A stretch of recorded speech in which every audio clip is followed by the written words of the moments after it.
ตอนนี้คุณนกจะบอกว่าเครื่องบินบินผ่านนะครับเครื่องบินบินมา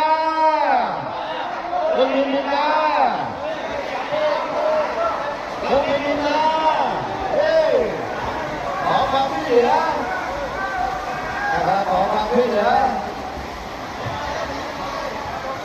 เครื่องบินบินผ่านไปแล้วเครื่องบินบินผ่านไปแล้วดึงตัวกลับมาแล้วต่อไปที่ใหญ่